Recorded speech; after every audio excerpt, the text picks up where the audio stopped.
आप सबको इतना बेसिक एक चीज पता होगी कि न्यूमरोलॉजी क्या चीज है, उसका कैसे यूज करते हैं, हाउ इट इज यूज्ड, हमें उसमें क्या क्या इनपुट्स चाहिए, क्या क्या हमें डिटेल्स चाहिए।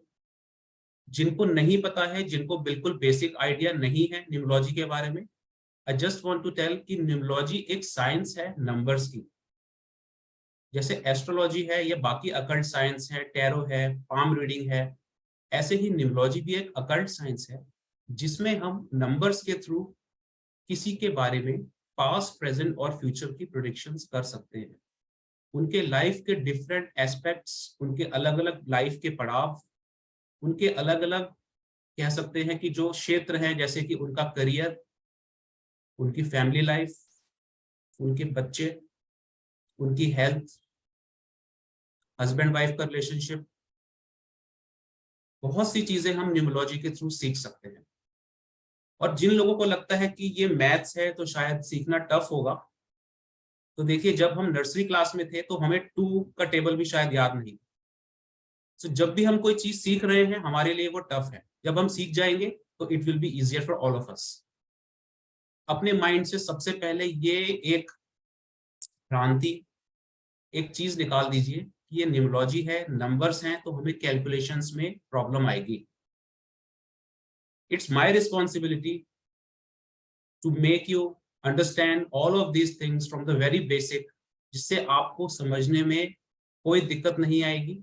जिनको न्यूमरोलॉजी का एन भी नहीं पता, या जिन्होंने न्यूमरोलॉजी से रिलेटेड कोई भी कोर्स या कोई भी ऐसा इंफॉर्मेशन जिनके पास नहीं है, उनको भी मैं समझाने की कोशिश करूंगा कि न्यूमरोलॉजी कितनी आसान है, कितनी इंटरेस्टिंग है, और कितने सारे रहस्य छुपे हैं इस एक अकल्ट साइंस के अंदर।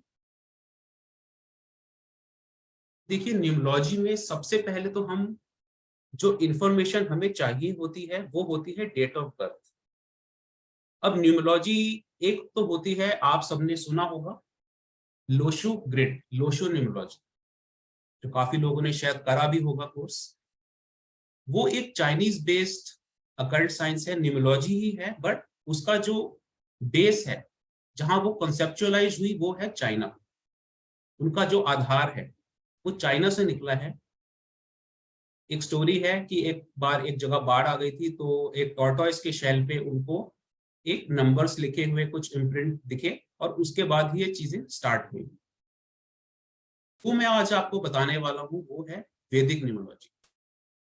देखिए मैं किसी अकल्ट साइंस के अगेंस्ट नहीं हूँ, किसी अकल्ट साइंस के बारे में कुछ ऐसी टिप्पणी नहीं करूंगा, बट जो मुझे लगता है जो वैदिक न्यूमरोलॉजी है वो ही इस चीज की जननी है। क्योंकि जो चीजें हमारे वेदों में इतने हजारों लाखों साल पहले लिखी जा चुकी हैं वो हमें पता नहीं थी, ये बात अलग है। लेकिन आज जब पता चली और हम उसको एग्जैक्टली रिलेट कर सकते हैं अपने जीवन के साथ, तो मेरे हिसाब से ये चीज अगर कहीं से स्टार्ट हुई, कहीं से बिगिन हुई, वो है हमारे वेद, हमारे पुराण, जिसमें एक एक प्लेनेट का, उनके आपस में जो रिलेशंस हैं, उसका अच्छे से कह सकते हैं कि उसका डेटा मौजूद है, व्याख्यान है, और उनका आपस में जैसा रिलेशन है उसके पीछे जो स्टोरीज हैं, उन स्टोरीज को समझ के हमें ये सब रिलेशन समझने में बहुत ज्यादा मदद मिलती है। जब हम कोई भी चीज समझते हैं, बचपन में कैसे हमें पोएम्स और स्टोरीज याद होती थी, कि उनके साथ, अगर आपको याद हो छोटी क्लासेस में, सिर्फ राइटिंग, जो भी स्टोरीज होती थी रिटर्न में नहीं होती थी, उनके साथ एक पिक्चर भी बनी होती थी। चाहे वो किसी रैबिट की स्टोरी हो, टॉर्टोइस की स्टोरी हो, कोई भी स्टोरी हो, जब तक पिक्चर साथ में नहीं होती थी समझने में मुश्किल रहती थी। क्यों? क्योंकि जब हम किसी चीज को विजुअलाइज करते हैं हमें वो जल्दी समझ में आती है। ऐसे ही वैदिक न्यूमरोलॉजी में जब हम किसी चीज को विजुअलाइज करते हैं, उसके पीछे का रीजन जानते हैं, तो हम अपने माइंड में अपनी आंखों के सामने एक पिक्चर बना सकते हैं। वो जब पिक्चर हमें दिखती है तो हमें एक एक चीज क्लियर होती है और समझने में इतना इजी लगता है, जैसे 2 का table, it's not more than 2 का टेबल। क्योंकि जब हम कोई चीज समझ लेते हैं उसके बाद हमें वो इजी लगती है, जब तक हम नहीं समझते तब तक हमें लगता है पता नहीं कितने इसमें फॉर्मूलाज हैं, कितनी इसमें कैलकुलेशंस हैं, कितनी इसमें चीजें याद करनी है। देखिए कुछ चीजें तो आपको याद करनी पड़ती हैं, but most of the things I will make sure कि मैं आपको बेस से समझाऊं, उसके पीछे का रीजन बताऊं और उसको इतना आसान बना दूं कि आपको कहीं से रेफरेंस मटेरियल को देखने की जरूरत ना पड़े। आपको वो चीज माइंड में सेट हो जाए, कंठस्थ हो जाए, जब भी कोई कैलकुलेशन करनी हो आपको वो चीज सब प्रॉपरली विजुअलाइज हो जाए। First of all I will start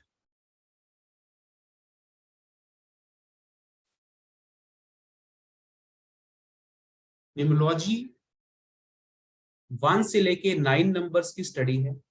इसमें जीरो नहीं हम इंक्लूड करते, 1 to 9, और 1 से लेके 9 तक जो भी नंबर्स हैं उनको एक प्लेनेट असाइन किया गया है। हर नंबर के सामने,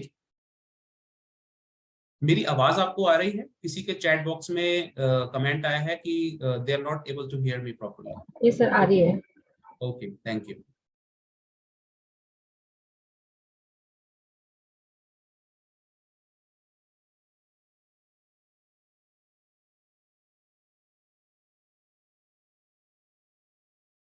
can you see the white board, white screen?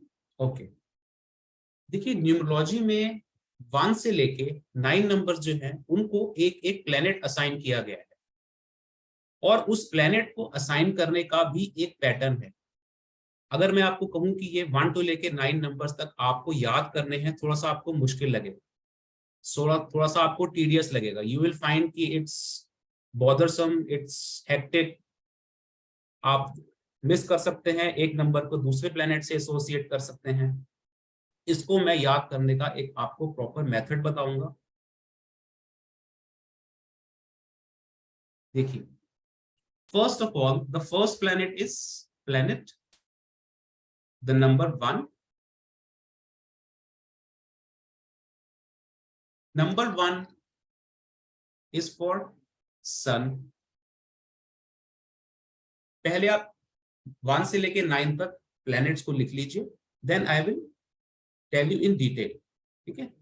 Number 1 है सन, नंबर 2 है मून,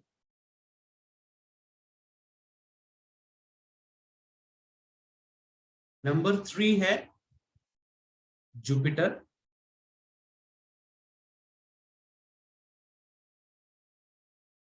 नंबर 4 इज राहु और Uranus, number 5 is mercury,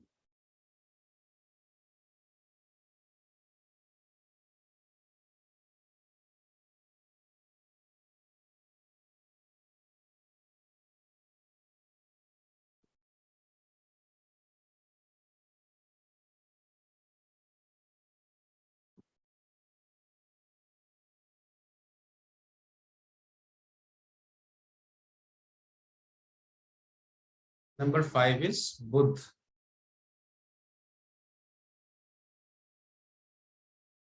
then number 6 is Venus,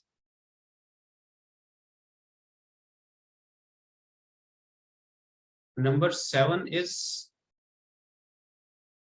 Ketu, it's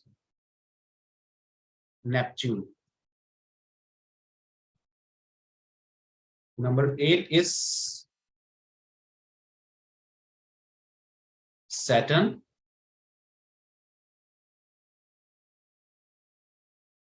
and number 9 is Mars या फिर मंगल।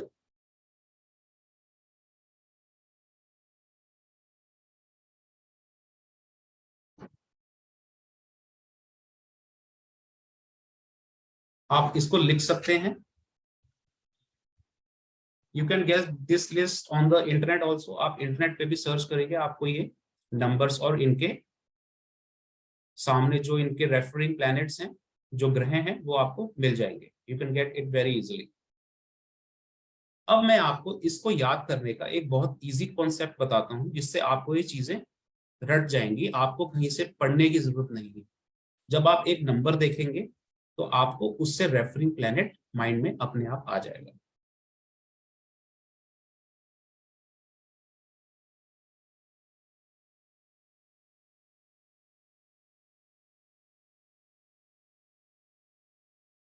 देखिए नंबर 1 है सूर्य।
Now you can see how you can associate these things with everybody's life, और इसी pattern में हमारी life चलती है। देखिए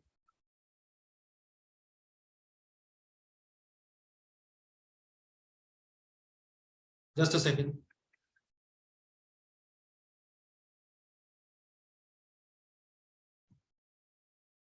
देखिए नंबर 1 होता है सन का। सन को हम फादर से एसोसिएट करते हैं। और नंबर 2 है मून का, जिसको हम मदर से एसोसिएट करते हैं। एक बच्चा जब पैदा होता है, when a child is born, जो दो लोग उसकी लाइफ में आते हैं वो है नंबर 1 एंड नंबर 2। इसी सीक्वेंस में किसी की लाइफ में जो पहले पर्सन्स आते हैं दो, वो होते हैं उनके माता पिता, उनके parents. So this is the sequence that is given to number 1 and number 2। इसके बाद नंबर 3, एक माँ एक बच्चे की पहली गुरु होती है, पहली शिक्षक होती है। Mother is the first teacher of a child. चीजें सीखता है, क्या ठीक है क्या नहीं है, मम्मा पापा ऐसे वर्ड कोई भी बोलना सीखता है अपनी माँ से। मदर के नेक्स्ट आता है teacher. This is the sequence that life goes on in everybody's life. उसके बाद कुछ चीजें सीखने के बाद जब वो स्कूल में एडमिशन लेता है, चाहे वो प्री स्कूल हो, किंडरगार्टन हो, कोई भी क्लास हो, तब उसको घर से बाहर निकलना पड़ता है। This is the next planet. ये सब इन प्लैनेट्स के एक एक एस्पेक्ट्स आपको बता रहा हूं, इनको किससे रिलेट किया जाता है। Jupiter is for teacher. चीजें सीखने के बाद जब एक बच्चा स्कूल में एडमिशन लेता है, राहु कम्स इन लाइफ। अब स्कूल तो चला गया, लेकिन स्कूल जाने के बाद टीचर से इंटरेक्शन, अपने पीयर्स, अपने जो फ्रेंड्स हैं, जो बाकी के स्टूडेंट्स हैं, उनसे इंटरेक्शन। वो इंटरेक्शन कैसे करेगा? स्पीच के through. This is the next number. Mercury shows the power of speech. आपकी बोली कौन दर्शाता है? बुध। देन स्कूल टाइम उसका फिनिश हो गया, व्हाट कम्स? घूमना फिरना दोस्तों के साथ, parties, enjoyment, pubs, picnics, vacations. What is all that? Venus. Venus आपकी लाइफ में लग्जरी लाता है, साथ ही साथ Venus is for love also. Love starts at this stage of life mostly. इस स्टेज पे आपके लव्स, आपके रिलेशंस, आपकी प्रेजेंटेशन, आपको वर्ल्ड के सामने कैसा दिखना है, क्योंकि जब तक हम स्कूल में हैं तो स्कूल की यूनिफॉर्म में हैं, उसके बाद हमें शीट दिखाना पड़ता है अपने आप को वर्ल्ड के सामने। तो उसके लिए लग्जरी आइटम्स जैसे कि अच्छी कारें, अच्छे कपड़े, अच्छी ज्वेलरी, अच्छे watches. So this is the next stage that comes in life. ये है वीनस। ठीक है, अब कॉलेज कर लिया। कॉलेज करने के बाद सबने एक बेसिक लेवल का ग्रेजुएशन कोर्स कर लिया। उसके बाद हमें सोचना है हमें पोस्ट ग्रेजुएशन में क्या करना है, हमें कौन सी फील्ड में जाना है। हमें कोई जॉब ओरिएंटेड कोर्स करना है, हमें आगे फर्दर स्टडीज करनी है, हमें किसी कंपनी में जॉब करनी है। We will start researching from our mind कि मार्केट में क्या चीज चल रही है, what is in the demand. हमें आईटी का कोर्स करना है, हमें इंजीनियरिंग में जाना है, हमें किस चीज में अपनी फर्दर स्टडीज, हायर स्टडीज करनी चाहिए। तब हमारा माइंड क्या स्टार्ट करता है, रिसर्च करना, जो नंबर 7 का aspects. This is all in the pattern. ये सिर्फ एक समझने की हमें जरूरत है कि ये चीजें लाइफ में आती हैं और ये जो प्लैनेट्स हैं ये एक के बाद एक रोल अपना प्ले करते हैं। अब हमने रिसर्च कर ली, हायर स्टडीज कर ली, जॉब लग गई, या हमने सोचा कि हमें बिजनेस करना है। बिजनेस करने के लिए लेबर ये नहीं कि grade 4 workers. Labour means you have to do the work practically. Okay, labour का मतलब है कि आपको अब रिसर्च कर ली, जॉब लग गई, अब आपको प्रैक्टिकल बनना है।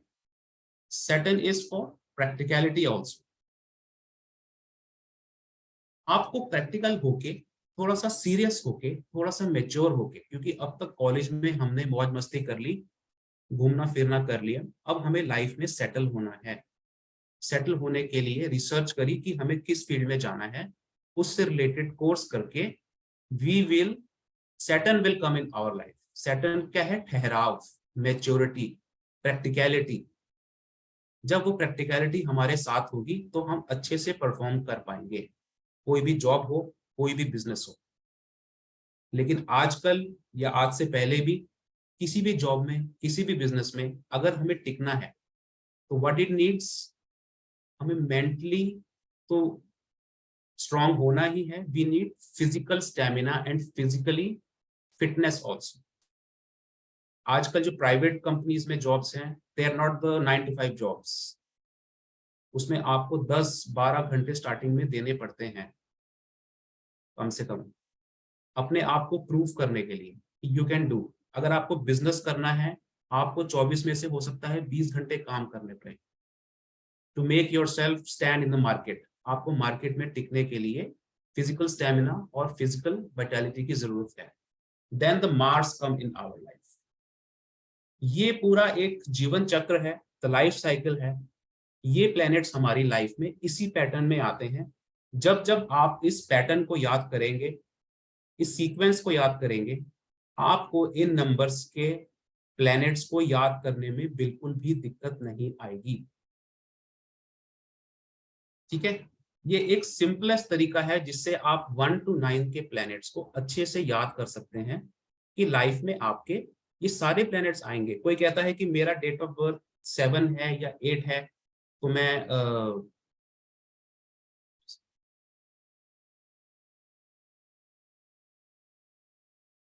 मैं मेरे पे शनि ग्रह चलेगा। ऐसा नहीं है, सारे ग्रह लाइफ में आते हैं, सारे ग्रह हमारे अलग अलग चीजों को मार्गदर्शित करते हैं। उनका जो लाइफ पैटर्न है, जो उनका सीक्वेंस है, वो हमें समझना है। कौन सा प्लेनेट हमारी लाइफ में कब आएगा और क्या रोल प्ले करेगा। कोई भी प्लेनेट ना तो अच्छा है ना ही बुरा है।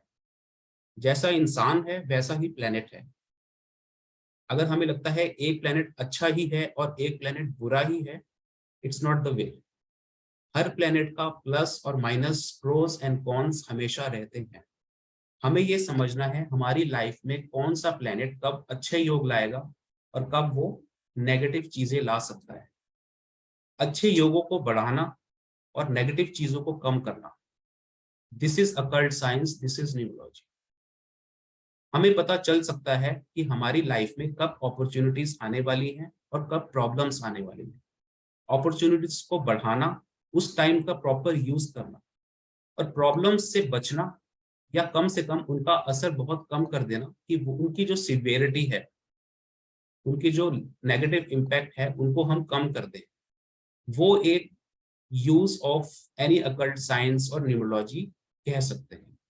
क्योंकि देखिए, किसी भी ज्ञान का अगर हम प्रॉपर यूज नहीं कर पाए तो उस ज्ञान का कोई फायदा नहीं है।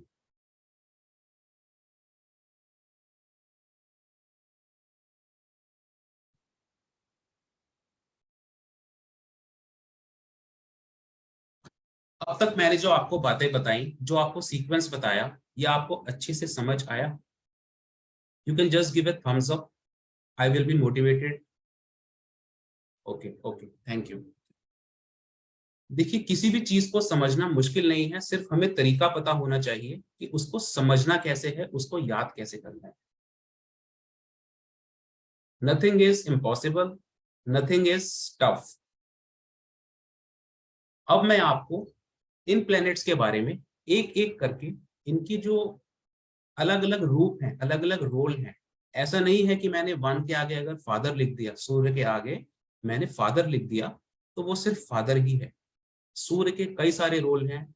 लाइफ में वो रोल कैसे किस प्लेनेट के साथ हमारी लाइफ में असर डालेंगे, उसे सीखना, दिस इज न्यूमरोलॉजी। उसको कैसे प्रॉपर यूज करना है, दिस इज न्यूमरोलॉजी। देखिए,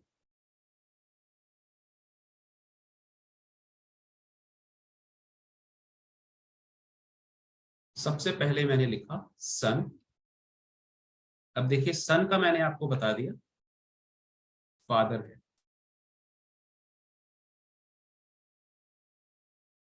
अब सन को फादर कहा गया है। फादर इसलिए भी कहा गया है क्योंकि अगर आप एक सोलर सिस्टम को भी देखें हमारे, तो सारे प्लेनेट सन के आसपास घूम रहे हैं, इसके आसपास रिवॉल्व कर रहे हैं। मतलब it is responsible for everything in the universe. जो हमारा सोलर सिस्टम है उसमें सबसे मेन क्या है, सन।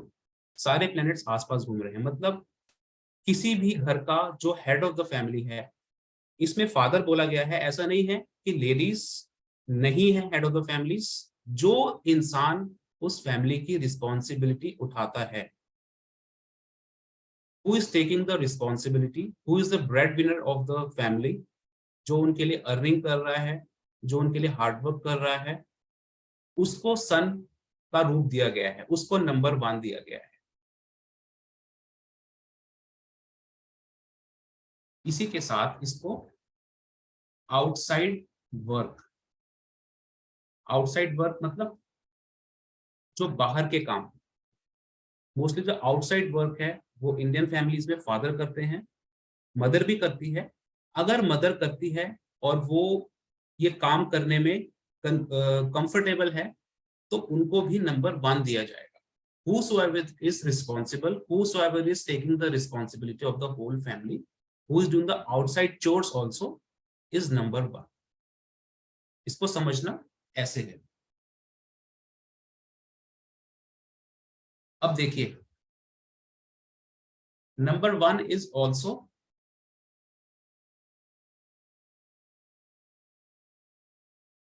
Politics and government. अब पॉलिटिक्स और गवर्नमेंट कैसे? क्योंकि देखिए, किसी भी देश का जो गवर्नमेंट है वो ही पूरे देश के काम को संचालित करती है। ठीक है, वो ही पूरे देश, जो कंट्री है उसके काम को, उसके लिए रिस्पॉन्सिबल है। इट इज, अगर हमारे पीएम हैं या किसी स्टेट के सीएम हैं, वो ही है मेन रिस्पॉन्सिबल पर्सन उस जगह के, उस टेरिटरी के, चाहे वो कंट्री हो, चाहे वो डिस्ट्रिक्ट हो, चाहे वो स्टेट हो। जैसे फादर एक फैमिली के लिए रिस्पॉन्सिबल हैं, वैसे ही एक पॉलिटिशियन और एक गवर्नमेंट एक स्पेसिफिक एरिया, एक स्पेसिफिक टेरिटरी के लिए रिस्पॉन्सिबल है। तभी नंबर 1 को पॉलिटिक्स और गवर्नमेंट का भी रोल दिया गया है। Number 1 also denotes politics and government.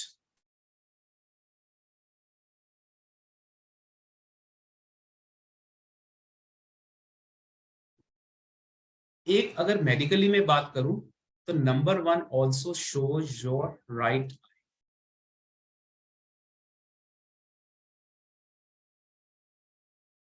अगर मेडिकली हम बात करें, आगे आने वाले टाइम में अगर पॉसिबल हुआ तो वी विल डिस्कस कि राइट आई से रिलेटेड अगर कोई मेडिकल इश्यूज है, it is related to number 1।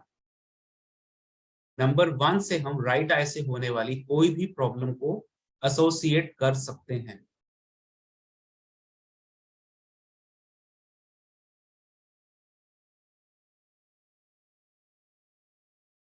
अब देखिए, ये तो हो गए नंबर 1 के रोल्स और उनके जो जिस चीज से हम इनको रिलेट कर सकते हैं। This is also responsible, the person who is responsible, इसको हम रिस्पॉन्सिबिलिटी भी लिख सकते हैं। Number 1 is for responsibility. अब देखिए, जैसे मैंने आपको कहा, कोई भी प्लेनेट, कोई भी ग्रह ना तो पूरी तरह अच्छा है ना पूरी तरह बुरा है, उसके हमें प्लस और माइनस समझने पड़ेंगे, उनको कैसे यूज और अवॉइड करना है वो समझना पड़ेगा। नंबर 1 अगर किसी एक एस्पेक्ट में, किसी एक ग्रिड में, किसी एक कॉम्बिनेशन में अगर हमारे डेट ऑफ बर्थ या हमारी एक ग्रिड में दिखता है तो उसके कुछ नेगेटिव इफेक्ट्स भी हैं। जैसे कि मैंने आपको बताया, एक नेगेटिव इफेक्ट्स तो है इसके जो मेडिकल इश्यूज हैं वो राइट आई से रिलेटेड देखे जाएंगे।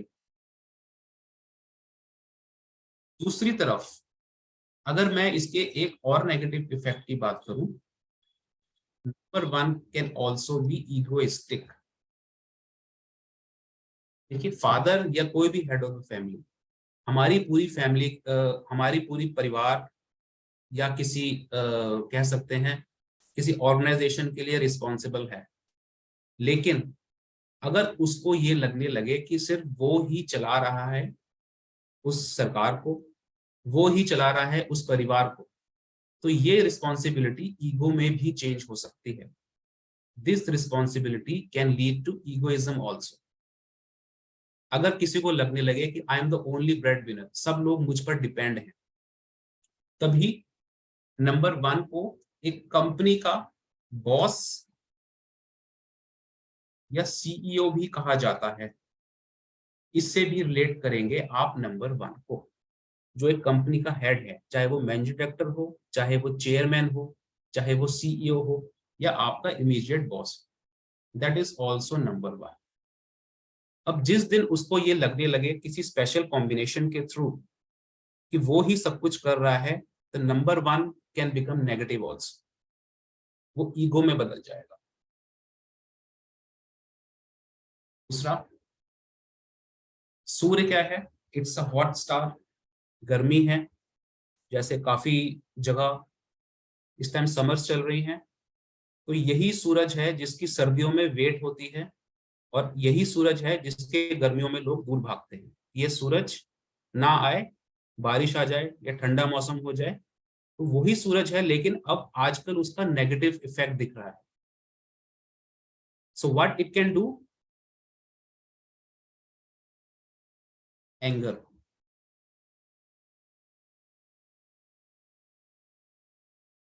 सूरज हेड ऑफ द फैमिली तो है, लेकिन उसका एक नेगेटिव इफेक्ट भी है। सूर्य गर्म है, हॉट प्लेनेट है, तो उसका गुस्सा भी दिखेगा, लेकिन वो उसका नेगेटिव इफेक्ट है। ये हमें समझना पड़ेगा किस कॉम्बिनेशन में, किस पैटर्न में उसका ये रूप हमें दिखेगा। मैंने आपको एग्जांपल दिया, जैसे आजकल गर्मी है, so now we are seeing the negative effect of sun. Nobody likes to stand or sit in front of the sun. सर्दियों में जहां लोग सनशाइन ढूंढते हैं, कहीं भी धूप मिले वहां जाके खड़े हो जाएंगे या बैठ जाएंगे, आजकल लोग सूरज से दूर भाग रहे हैं। क्यों? क्योंकि उसका नेगेटिव इफेक्ट दिख रहा है। So this is the negative effect of sun. अब मैं आपको सन से रिलेटेड एक और चीज बताता हूं। नंबर 1 की कंस्ट्रक्शन को देखिए। This is number 1। Now what it shows, it looks like a man standing straight, standing erect. It resembles कि एक आदमी सीधा खड़ा हुआ है। This is, you can resemble with the spine. हमारी जो रीढ़ की हड्डी है उसको भी रिजेंबल करता है नंबर 1। और नंबर 1 के अगर नेगेटिव इफेक्ट हमें दिखते हैं किसी के ग्रिड में, तो person can have back issues. यह सर्वाइकल की, लंबर की या सेक्रल स्पाइन, किसी की भी प्रॉब्लम हो सकती है। It can be the upper spine or it can be the lower spine. आपकी lower back, upper back, cervical में कहीं ना कहीं इश्यूज देखने को मिल सकते हैं नंबर 1 के नेगेटिव एस्पेक्ट। इसमें आपको कोई भी चीज याद करने की जरूरत नहीं है। जब भी आप नंबर 1 को देखेंगे आपको ये चीजें अपने आप माइंड में विजुअलाइज हो जाएंगी। और जब आप चीजों को विजुअलाइज करेंगे, you will not forget anything. आपको ये याद करने की जरूरत नहीं है, और भूलता वही है जो याद करता है। जब आप याद ही नहीं करेंगे, विजुअलाइज कर सकते हैं easily, you will not forget anything. देखिए, ये मैं आपको कुछ एस्पेक्ट्स बता रहा हूं, क्योंकि जिन लोगों को न्यूमरोलॉजी का बिल्कुल बेसिक नहीं पता उनके लिए हो सकता है थोड़ा सा ये हेक्टिक हो जाए, but I am trying to cover most of the content through this. अब देखिए, ये जो है ये इसके पॉजिटिव एस्पेक्ट हैं, और ये जो है ये इसके नेगेटिव एस्पेक्ट। अब हमें न्यूमरोलॉजी के थ्रू, किसी की डेट ऑफ बर्थ के थ्रू, इन नंबर्स की प्लेसमेंट को, किस प्लेनेट के साथ ये प्रेजेंट हैं, कौन से प्लेनेट के साथ ये कैसे रोल प्ले करते हैं। प्लैनेट्स का भी आपस में इंटरेक्शन होता है। जैसे हम हैं, एक परिवार में रह रहे हैं, जरूरी नहीं है कि परिवार में सबके साथ हम एक जैसे ही बिहेव करें। या अगर हमारे 10 फ्रेंड हैं तो जरूरी नहीं है कि 10 के साथ हम एक जैसा बिहेव करें। किसी कंपनी में हम काम करते हैं तो हमारे कलीग्स, उनका अलग अलग नेचर है। जब हम एक से मिलेंगे, हो सकता है दूसरे के साथ मिलते हुए हमारा बिहेवियर, हमारी सोच अलग हो जाए। ऐसे ही प्लैनेट्स का आपस में रिलेशन है। हमें ये समझना होगा कौन सा प्लैनेट किस प्लैनेट के साथ कैसा बिहेव करता है।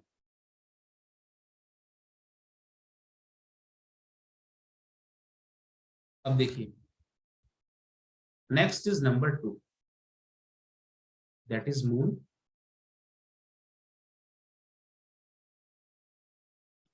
सन को मैंने कहा था father and moon is mother. वही सीक्वेंस है लाइफ पैटर्न की जो चल रही है, पहले फादर, उसके बाद मदर। अब देखिए, फादर को हम अगर प्रैक्टिकलिटी से जोड़ते हैं, थोड़ा सा हार्श, थोड़ा सा डिसिप्लिन, वैसे ही मदर को हम थोड़ा सा इमोशनल, थोड़ा सा सॉफ्ट नेचर से जोड़ते हैं।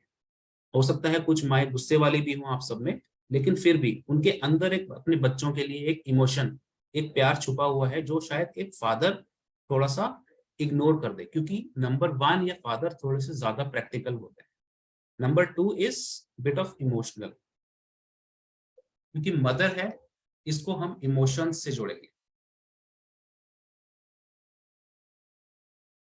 इसको हम जोड़ेंगे सॉफ्ट नेचर से।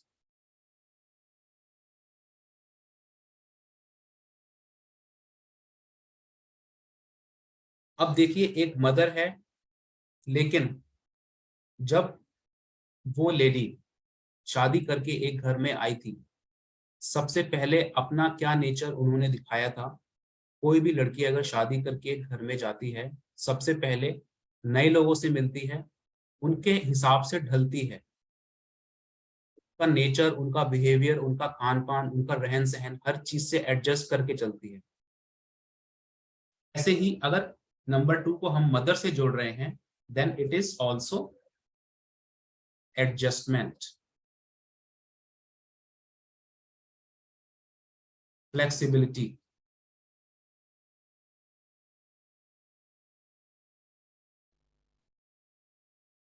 अगर नंबर 2 के सामने आते ही सिर्फ मदर की पिक्चर हम सामने ले आए तो ये सारे रोल्स हमारे सामने अपने आप आ जाएंगे। हमें अलग से सोचने की जरूरत नहीं है कि उसका कैसा बिहेवियर है। एक और चीज हम नंबर 2 के साथ जोड़ते हैं, जैसे कि चांद होता है, आपको पता होगा चांद जो है वो बढ़ता और घटता है। It's the वेनिंग and waxing moon. Krishna अमावस से लेके पूर्णिमा तक, जो कि शुक्ल पक्ष कहलाता है, और पूर्णिमा से लेके फिर अमावस तक, जो कृष्ण पक्ष कहलाता है। इसमें चांद अपनी शेप, अपना साइज चेंज करता रहता है। फर्स्ट ऑफ ऑल हमने देखा कि ये इमोशनल है, दिस इज इमोशनल। और अगर चांद के हम दूसरे पैटर्न को देखें, वो अपना साइज चेंज करता रहता है। It's keeps on changing the size. तो इससे हमें क्या पता चलेगा? इमोशनल तो है, साथ में मूड स्विंग्स भी होंगे। So number 2 is also related to mood swings. ये एक नेगेटिव पैटर्न है।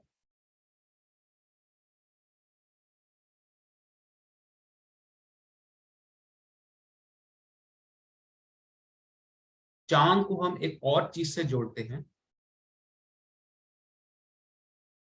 आपको पता होगा जो समुद्र में वेव्स आती हैं वो किसके हिसाब से चेंज होती हैं? चांद कितना बढ़ रहा है, कितना घट रहा है, the size of the moon. जो साइड्स की जो वेव्स हैं उनकी हाइट कितनी होगी। सीधा सीधा जो चांद है उसका असर होता है पानी पर। So the moon is also related to water. चांद को हम पानी से भी जोड़ते हैं। नंबर 2 में अगर आप अपने माइंड के सामने मून और मदर दोनों एम से स्टार्ट हैं, और अगर मैं और सिंपल लैंग्वेज में आपको सिखाऊं,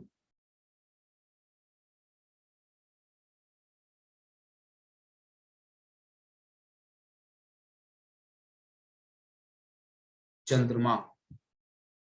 चंद्रमा जब लिखेंगे लास्ट में क्या आ रही है? माँ, मदर। बाय डिफॉल्ट आपके सामने एक मून का फेस आएगा और एक मदर का फेस आएगा। इससे रिलेटेड जो भी रोल्स हैं वो ऑटोमेटिकली बाय डिफॉल्ट आपके सामने एक लिस्ट आ जाएगी कि ये सब रोल्स हम चांद से या मून से रिलेट कर सकते हैं।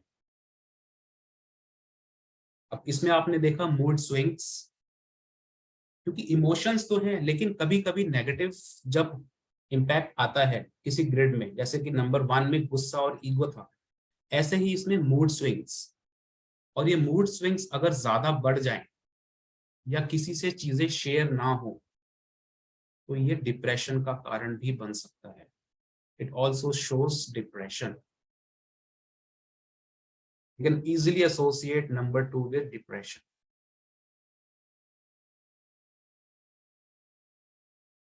तो देखिए, एक वर्ड अगर आप उठा लेंगे, सिर्फ मदर और मून, उससे रिलेटेड चीजें आपके सामने अपने आप आती जाएंगी। आपको अलग से चीजें याद करने की जरूरत नहीं है, कहीं से रेफर करने की जरूरत नहीं है। You will automatically understand and learn these things by heart, I can guarantee you.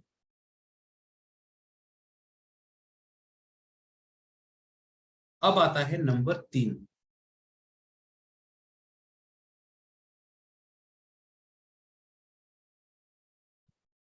Number 3 is for Jupiter. इसे गुरु भी कहते हैं, गुरु बृहस्पति। अब वेदों के अनुसार गुरु बृहस्पति कौन है? देवताओं के गुरु। बृहस्पति को देवताओं का गुरु बोला जाता है। जैसे कि इंग्लिश में कहते हैं डेविल्स एंड एंजल्स। तो जो एंजल्स हैं उनके जो टीचर हैं, that is number 3, that is Jupiter. अब नंबर 3 अगर आपको पता चल गया कि नंबर 3 इज फॉर गुरु, गुरु में सबसे पहला जो एक उनका नेचर होगा वो क्या होगा? नॉलेज है, तो उनमें ज्ञान होगा। You can easily associate knowledge with number 3. The next one is maturity.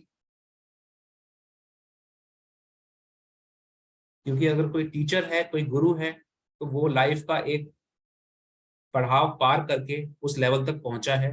हो सकता है आप में से भी कुछ लोग टीचर हों, तो वो अलग अलग फेजेस को क्रॉस करके इस लेवल पे पहुंचा है कि वो अब मैच्योरिटी के साथ सबको अपना ज्ञान दे सकता है। He or she can share the knowledge with the persons that are learning from him or her. एक अगर नंबर 3 को आप देखें, देखिए मैं नंबर्स की फॉर्मेशन से भी सिखाने की कोशिश करूंगा। इसमें देखिए वो इक्वल पार्ट्स में डिवाइड होता है number 3, and what this shows,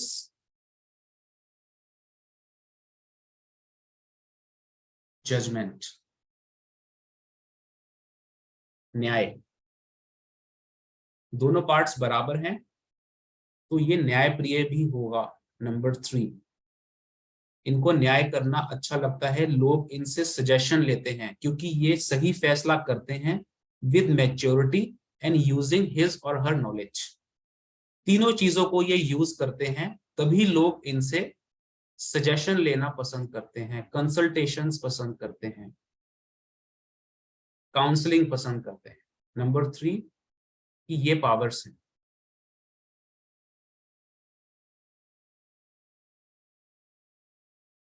अब एक अगर मैं आपको एक मेडिकल इसमें एस्पेक्ट बताऊं नंबर 3 का, तो नंबर 3 इज फॉर जुपिटर। और जुपिटर क्या है? सबसे बड़ा प्लेनेट है हमारे universe, the largest planet of our universe. इससे अगर आप मेडिकली एसोसिएट करेंगे तो हमारे बॉडी के जो सबसे बड़े ऑर्गन्स हैं वो अफेक्ट होते हैं नंबर 3 से, like liver, kidneys, spleen.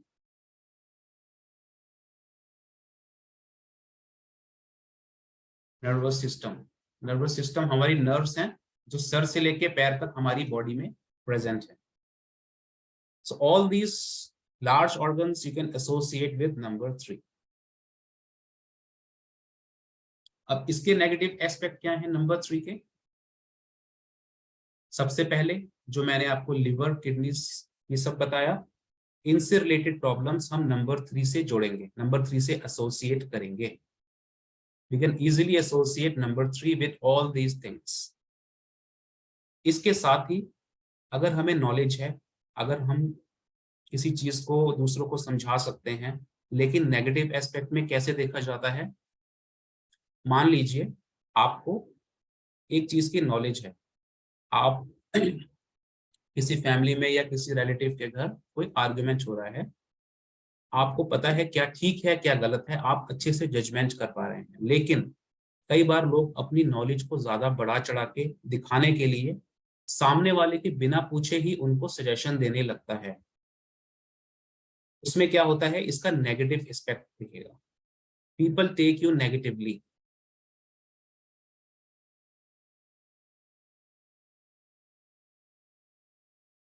Knowledge without asking. अगर आपसे किसी ने पूछा नहीं, मान लीजिए किसी हस्बैंड वाइफ या किसी ब्रदर्स में लड़ाई हो रही है, तो जो नंबर 3 है वो क्या रोल प्ले करेगा? उनके बीच जाके सजेशन देने लगेगा कि ये चीज होनी चाहिए। उसको लोग नेगेटिव भी लेते हैं कि नहीं, मैंने तो ये चीज पूछी ही नहीं थी, तो आप क्यों सजेशन दे रहे हैं, आप क्यों इतना ओवर शो ऑफ कर रहे हैं अपनी knowledge, we don't want your suggestion. So this is the negative aspect of number 3। हर प्लेनेट का प्लस है और माइनस है। नंबर 3 को अगर आप किसी चीज के लिए कारक मानेंगे, रिस्पॉन्सिबल मानेंगे, इट्स फॉर मैरिज।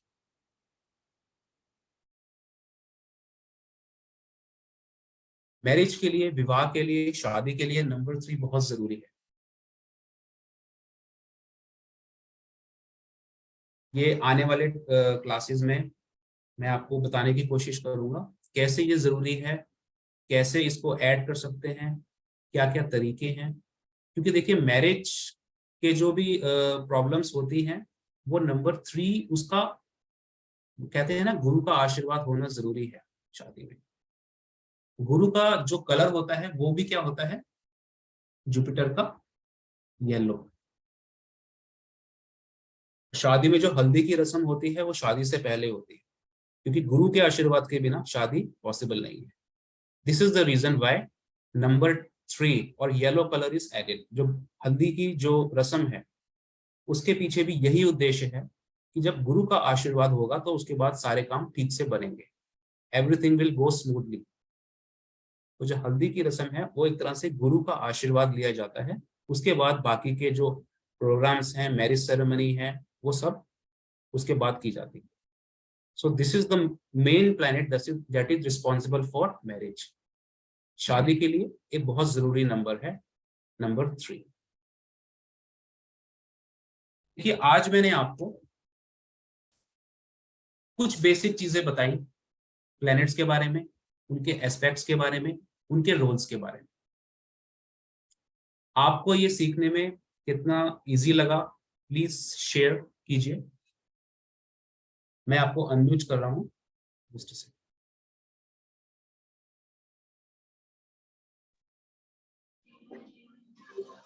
हाँ जी, अब बताइए आपको ये नंबर सीखने में कैसा लगा। You can speak, you can unmute yourself. Sir आपने बहुत अच्छे से और इजीली सिखाया, और याद भी नहीं करना पड़ रहा है, like everything is very simple. Okay, anybody else want to share? बहुत बढ़िया सर। Okay, thank you. देखिए कोई भी चीज मुश्किल नहीं है, सिर्फ उसको समझने का, समझाने का तरीका आपको पता हो, उसको इजी से इजी तरीके से कैसे समझ सकते हैं। मैथ्स के जो बड़े बड़े फॉर्मूले भी होते हैं ना, वो भी आप इजीली तरीके से कैसे बच्चे कर लेते हैं, क्योंकि उनको करने का तरीका आता है। तो न्यूमरोलॉजी जैसे मैंने आपको बताया, एक एक नंबर करके आपको एक तो लाइफ पैटर्न पता चला, कैसे ये नंबर जरूरी है हमारी लाइफ में, और ये नंबर्स कैसे कैसे रोल प्ले करते हैं। कल की क्लास में मैं आपको कुछ और प्लैनेट्स के बारे में बताऊंगा और एक ग्रिड के बारे में बताऊंगा कि डेट ऑफ बर्थ से रिलेटेड हम वो ग्रिड और उससे रिलेटेड कुछ चीजें जो मैं आपके साथ शेयर करूंगा। तो प्लीज कल की क्लास ज्वाइन कीजिएगा सेम टाइम पे 7:15। आपको और अच्छी बातें सीखने को मिलेंगी और न्यूमरोलॉजी आपको लगने लगेगा कि बहुत इजी सब्जेक्ट है, बहुत आप लाइफ से अच्छे से रिलेट कर पाते हैं। इसकी एक एक जो प्लैनेट है, उनके रोल्स हैं, उनके एस्पेक्ट हैं। तो जैसे जैसे आप आगे बढ़ेंगे इसमें आपको चीजें और क्लियर हो जाएंगी, बाय हार्ट हो जाएंगी। You don't have to refer to anything. ठीक है, तो कल मिलते हैं सेम टाइम 7:15। तब तक के लिए good night and thank you.